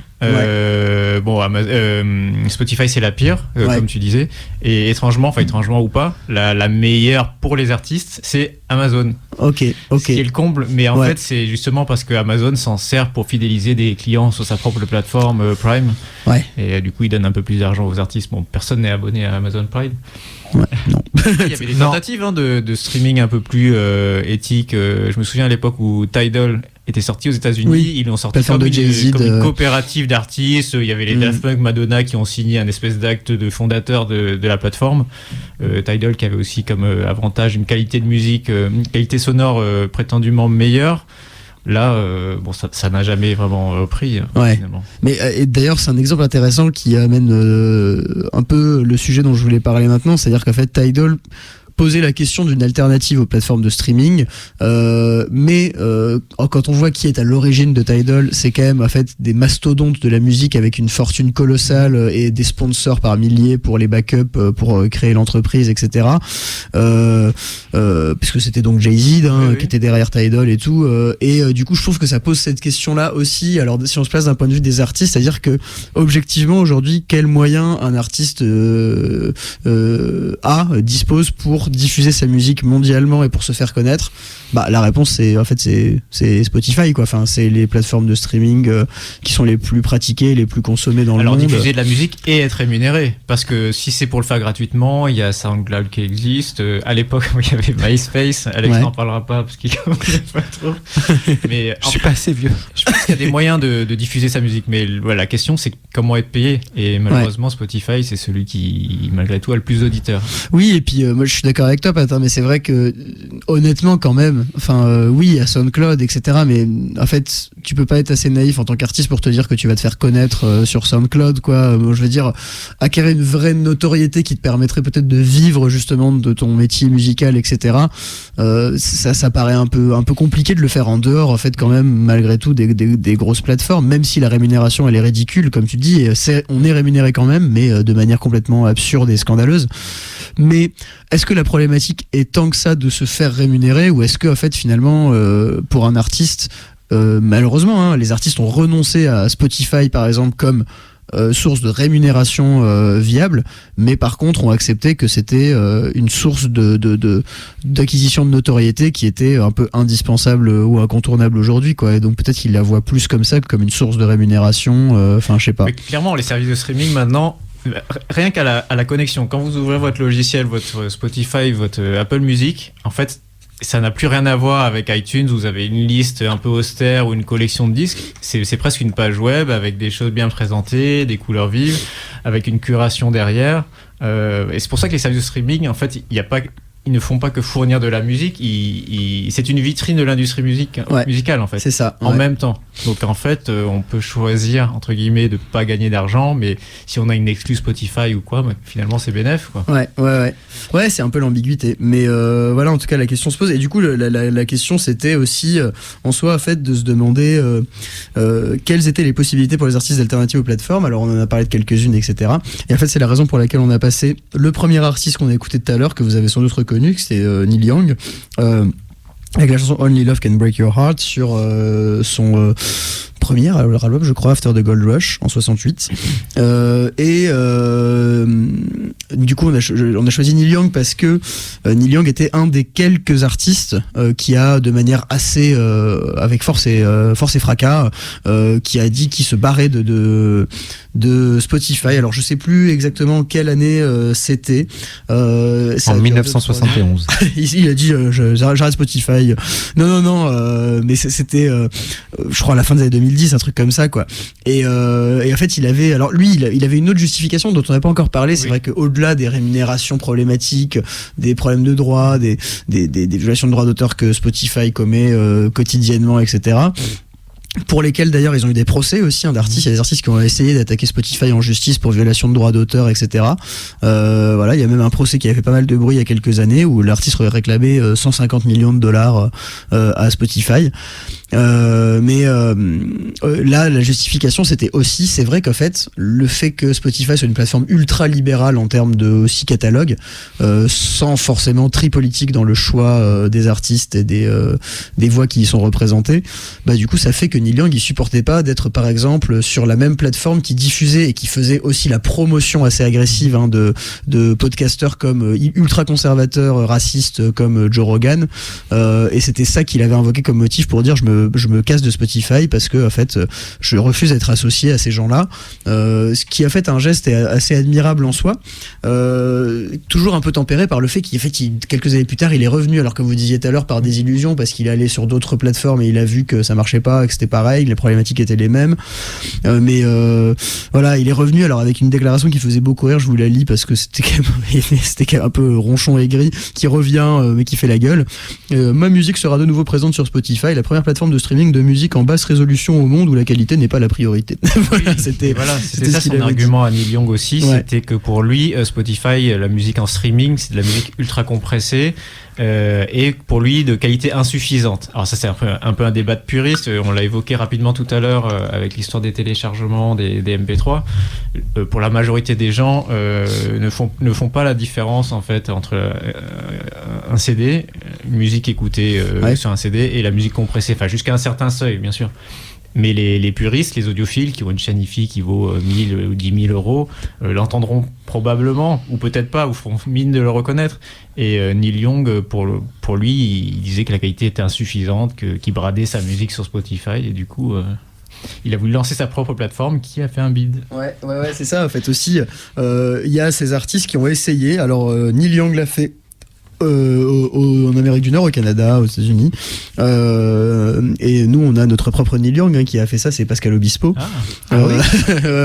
qui a lancé sa propre plateforme de streaming avec uniquement sa musique et la musique de ses collaboratrices dessus, voilà. Mais du coup, c'est vrai que la question que tu lançais avec Tidal, qui est reprise par l'exemple de Neil Young, il avait été suivi aussi par Johnny Mitchell à ce moment-là. On sait que Tom York avait fait ça à un moment aussi avec la musique de Radiohead. Enfin, voilà.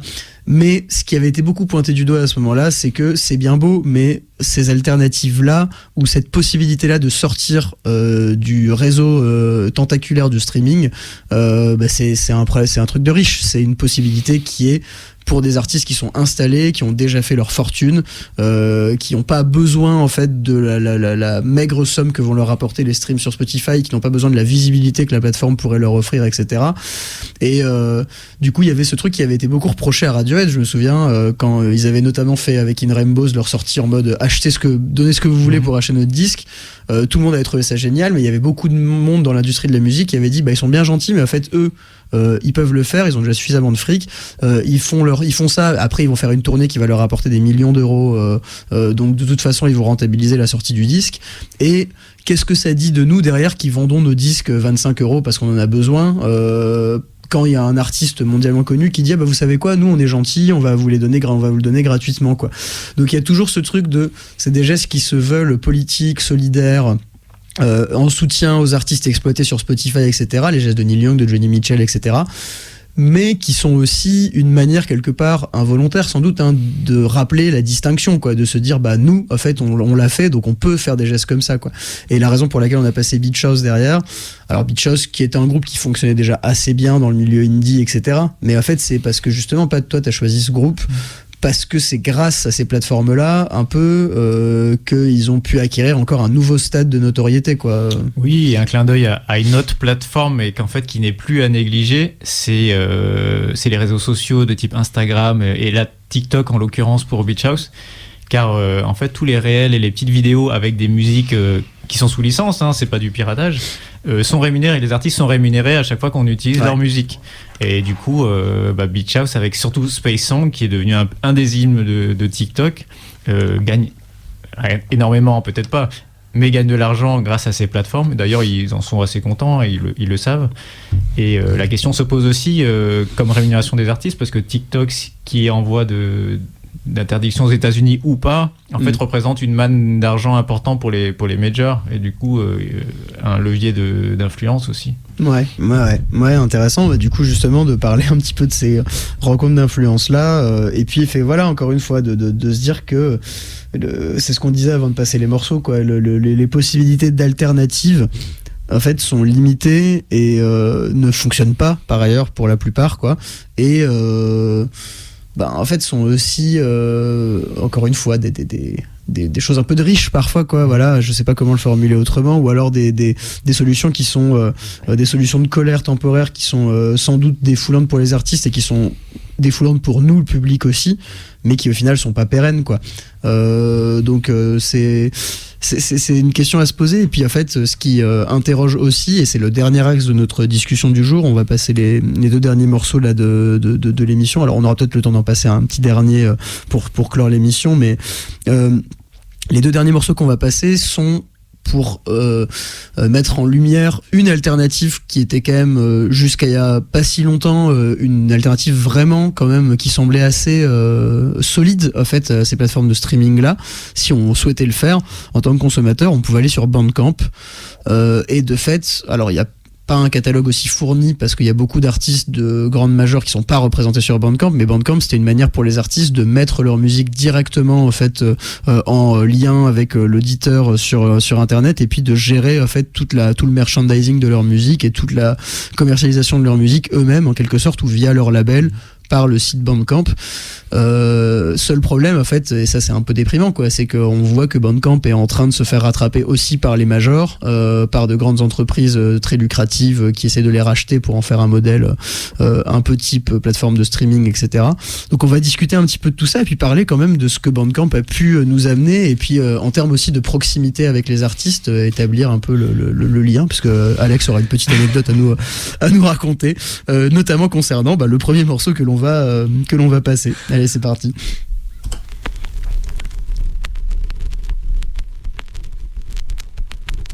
right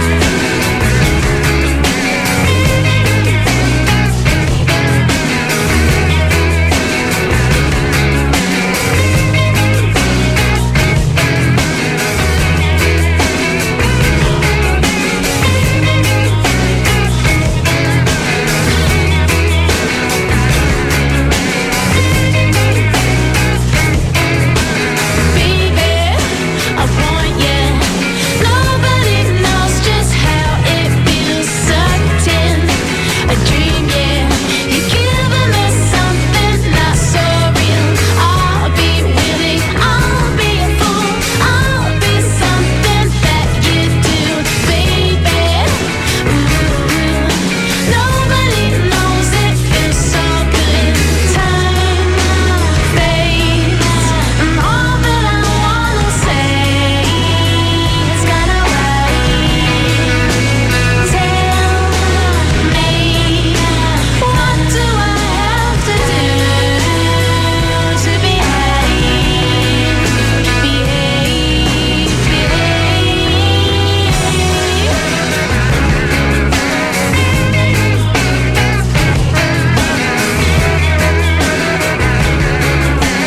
Bon, désolé, je mets fin au l'arpège délicate du guitariste allemand Raphaël Rodzinski, que j'ai passé car donc le morceau s'appelle Electron, c'est un extrait de son album Talan qui est sorti en 2023.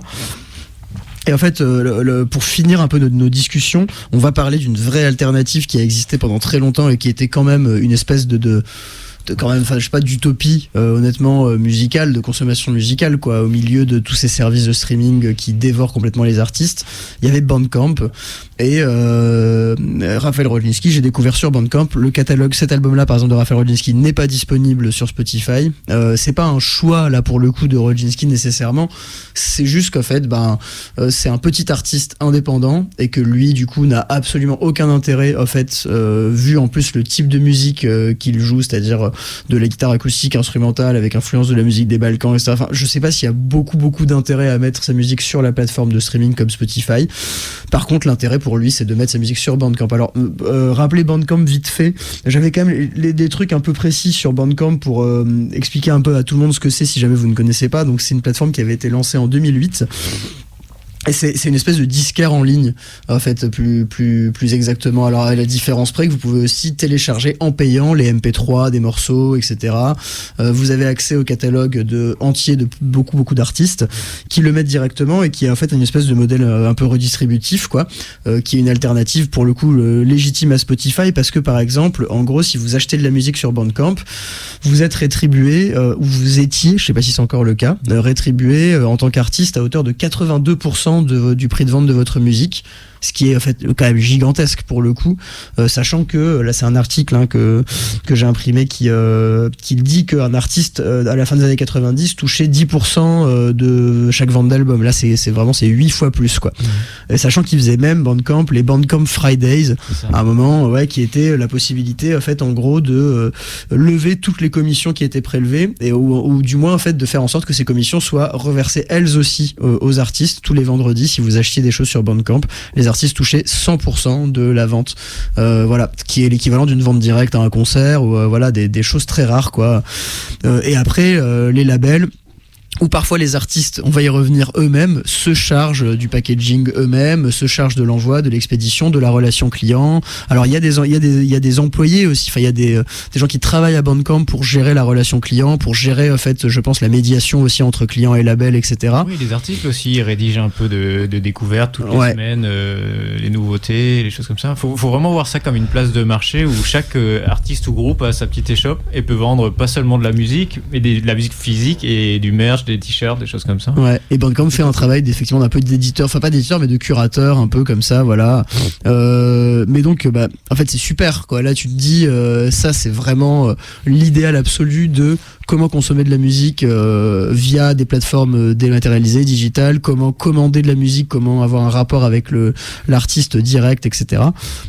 Et donc toi, Alex, tu peux peut-être nous rappeler le morceau que tu as passé et puis du coup nous raconter un petit peu ce qui s'est passé justement avec le disque que tu nous as passé aujourd'hui. Oui, le morceau, c'était une artiste qui s'appelle Charlotte Hatherley, une Britannique et le morceau, c'était Behave, un extrait de son deuxième album de Deep Blue en 2007. C'est l'ancienne guitariste du groupe un peu plus connu qui s'appelle Ash. Voilà, je le connaissais pas non plus très bien, mais j'ai cru comprendre avec que c'était un groupe. C'était à la même époque, effectivement. Un groupe qui ressemblait un peu à un boys band physiquement, mais qui était un peu punk, on va dire. Et oui, cet artiste Flo, qui est un de nos amis qui était venu, qui vient régulièrement à l'émission, a déjà passé un de ses morceaux là en fin d'année dernière. Tu lui as fait découvrir, il est fan. Hein. Oui, c'est vrai. Voilà, on partage ça maintenant. En fait, cet artiste, comme on en parlait tout à l'heure, moi, je tiens absolument à me procurer les MP3 des albums que j'apprécie. Et tout à l'heure, on parlait de se les procurer. Bon, pour pas se le cacher, la plupart du temps, c'est illégalement ce qu'on s'autorise par le fait qu'on... Par ailleurs, on dépense tellement d'argent, on finance tellement, on a tellement l'impression, en tout cas, qu'on contribue à la rémunération des artistes. Avec notre conscience, mais oui, c'est vrai ça. Que ouais.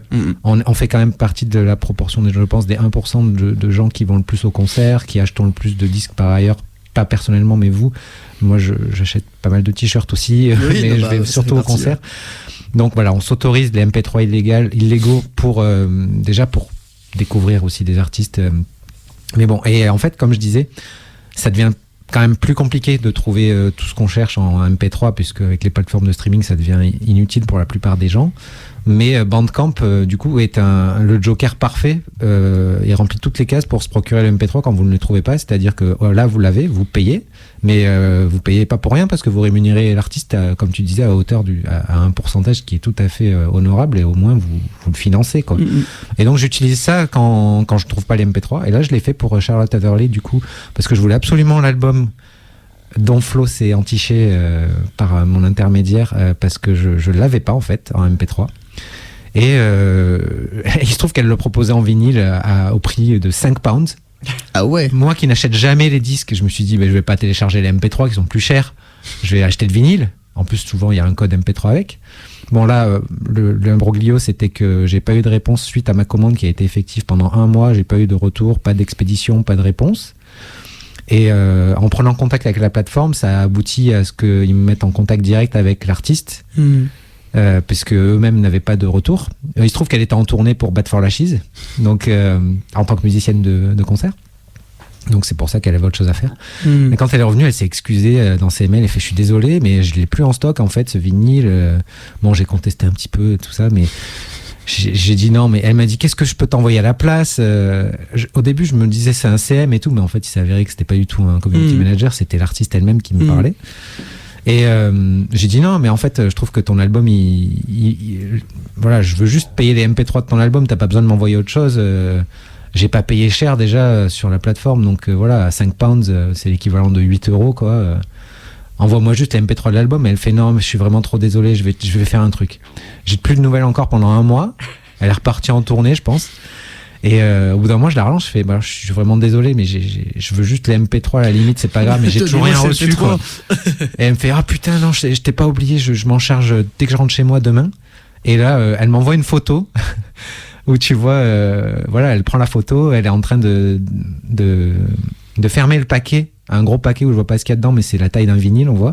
Et on voit sa petite derrière en train de jouer, tu sais, c'est rigolo, quoi. Et une semaine après, je reçois un paquet, une notification recommandée. En fait, elle m'a envoyé l'intégralité de sa discographie en physique. Donc certains en vinyle, certains en CD. Ouais. Et j'ai un peu honte parce que pour le coup j'ai payé 7,50 €, quoi. C'est trop sympa. Bah oui, mais bon. Et la meuf, l'artiste en l'occurrence, elle était tellement confuse que j'ai pas eu ma commande et que surtout son vinyle que je voulais absolument n'était plus en stock, qu'elle a tenu à m'expédier l'intégralité de sa discographie. Bah, là pour le coup t'as vraiment tu citais tout à l'heure Pat l'exemple de Bandcamp comme une espèce de grande place publique où il y aurait tous les places du marché, quoi, où il y aurait tous les artistes. Là t'as vraiment ce truc là, t'as l'impression, enfin je sais pas, moi je trouve que c'est vraiment utopique comme conception c'est un truc de vieux que je vais dire, tu vois, mais t'as l'impression que c'est internet comme ça devrait être, comme ça aurait dû être depuis le début, c'est-à-dire une espèce de grande plateforme comme ça qui met vraiment en lien les gens. Et qui crée en fait un système d'échange, y compris culturel, qui est vraiment sur des bases éthiques, de discussion directe entre l'acheteur et le vendeur. En fait, là, on est sur un modèle qui est juste l'inverse absolu en fait des plateformes de streaming qui rendent quand même, je trouve, ça on en a pas parlé, on aurait pu en parler, ça aurait pu être un autre sujet de discussion, mais le côté impersonnel de la consommation de la musique sur Spotify aussi, sur les plateformes de streaming, par opposition à Bandcamp qui te propose en fait d'interagir quasi directement en fait avec les artistes ou leur label. Enfin, il y a des choses comme ça directes qui sont assez fascinantes. Et c'est vrai que là, en fait, on a une vraie alternative. Par contre, ce qui est très triste, c'est de se dire que ces alternatives-là, en fait, elles sont vouées à se faire dévorer par le système capitaliste également. Et la preuve est que Bandcamp s'est fait racheter 2 fois ces dernières années. La première fois par Epic Games, qui est un géant du jeu vidéo, qui est notamment à l'origine de Fortnite. Voilà, ouais. Et puis alors 18 mois plus tard ils ont revendu Bandcamp parce que je pense qu'ils ont fait leur beurre dessus et ça leur a suffi. Ils ont vendu ça à Songtrader, qui est une firme spécialisée dans les licences musicales, qui en gros vend de la musique par paquet de milliers de gigas à des jeux vidéo, au cinéma, etc. C'est un peu leur fonds de commerce. Et en fait, en reprenant Bandcamp, Songtrader a annoncé le licenciement de 50% des salariés de Bandcamp, ce qui est quand même un plan social juste inouï, quoi. Alors 50% de Bandcamp, et c'est ça aussi, je trouve, le charme de Bandcamp, qui était en train de devenir un gros truc quand même, enfin mine de rien, c'est qu'en fait 50% de Bandcamp c'était 60 personnes, il y avait 120, ça reste une petite structure, ouais. C'est ça, mais il y a 60 personnes qui se sont faites licencier, et alors notamment du coup en fait les coupes elles se sont faites dans le support client, sur la rédaction justement dont tu parlais, les éditorialistes de Bandcamp, etc. Ouais, mais c'est pour ça que j'avais pas de réponse pendant 1 mois en fait. Sans doute, c'est pour ça que Charlotte a dû elle-même il y avait plus d'intermédiaire, quoi. Non mais c'est vrai qu'en fait tu te dis c'est tragique, quoi, en fait. Et t'as vraiment cette idée que du coup maintenant Bandcamp c'est en fait c'est voué à devenir en fait une espèce de géant de la distribution de musique comme ça, qui va devenir de plus en plus personnel. Et les licenciements ils sont pas au hasard. Je pense que c'est vraiment l'idée, c'est que on va automatiser vraiment au maximum cette plateforme là, et puis la remettre sur un modèle qui soit complètement lucratif et dont le but ne soit plus du tout de faire profiter les artistes, quoi. Donc tu te dis waouh, ok, donc en fait est-ce qu'il y a vraiment, ce serait dommage, il est 15h01, on va finir sur cette note là, mais est-ce qu'il y a vraiment une alternative possible, quoi? C'est quand même la question qui reste à la fin de cette émission, quoi. C'est on a vu les artistes qui tentent de s'en extirper, c'est ceux qui sont déjà les plus connus, qui ont déjà leur notoriété de fait, donc au final ça avance pas beaucoup le schmilblick et puis ça marche pas. Bandcamp c'est revendu, donc du coup tout ce qui est proximité avec l'artiste on le perd aussi. Il y a la consommation physique, mais les prix augmentent, et puis de plus en plus les gens en fait n'ont plus les moyens de s'acheter des vinyles. Qu'est-ce qui reste, quoi, en fait? Comment on peut consommer? On peut aller au concert, voilà, quoi, mais c'est voilà, on va continuer à aller voir les artistes en vrai et à leur parler à la fin pour leur faire comprendre qu'on les aime. C'est génial cette histoire quand même de toi en fait qui échange des mails avec l'artiste que t'aimes bien et tout. Enfin, tu vois, voilà, il y a ce côté proximité, c'est vrai, qui fait envie, mais qui là aussi pareil n'est pas donné à tout le monde. Nous on habite à Lyon, les concerts on peut les voir, les boutiques de vinyle on peut y aller tous les jours si on veut pour aller se les acheter, etc. Mais la consommation de musique, c'est censé être un peu le grand égalisateur aussi, quoi. Internet et les plateformes de streaming censées faire accéder à tout le monde, à la musique à tout le monde, etc. Et puis finalement, le drame de ce système malheureusement très capitaliste, c'est qui bénéficie en fait de la création des artistes. La réponse, c'est les maisons de disques, en fait, parce qu'on se rend compte que même Spotify, malgré le succès énorme, n'est pas profitable, en fait. C'est la première année où Spotify a gagné de l'argent. Enfin, si quelqu'un a gagné de l'argent chez Spotify, c'est son PDG, il est milliardaire en action, mais en fait personne ne gagne de l'argent à part les maisons de disques et les actionnaires. Le but à la base n'était pas de finir sur une note aussi déprimante, mais du coup on va couper, on va laisser la place à l'émission suivante, et du coup on va vous souhaiter un bon week-end de malgré tout, et espérer que ça a nourri aussi des débats chez vous, et que voilà, on vous a parlé de quelques alternatives possibles aussi, et puis en règle générale l'idée c'était aussi de parler de notre consommation de la musique, puisqu'après tout c'est avant tout ce qu'on est autour de cette table, et puis ce que vous êtes aussi, nos auditeuristes à la maison, des mélomanes, des gens qui aiment la musique, et c'est vrai que c'est des questions qu'on est tous et toutes amenés à se poser. Voilà. Désolé, du coup Pat, toi t'avais prévu un petit morceau de Björk pour refermer l'émission, je vais le passer quand même, ou du moins un petit passage. Tu voulais passer un extrait du deuxième album de Björk, Post, donc qui s'appelle The Modern Things. Tu veux nous expliquer rapidement, 2 secondes? C'est juste parce que Björk a remis un peu le sujet de Spotify sur le devant de la scène récemment, et vu que c'est pas une artiste forcément technophobe, mais qui est vraiment contre le système redistributif ou non redistributif de Spotify. Ok, et allez go. On vous dit bon week-end, et puis merci d'avoir écouté. À plus, ciao.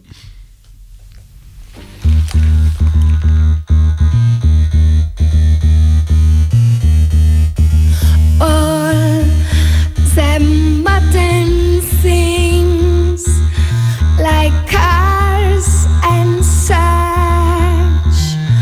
have always existed.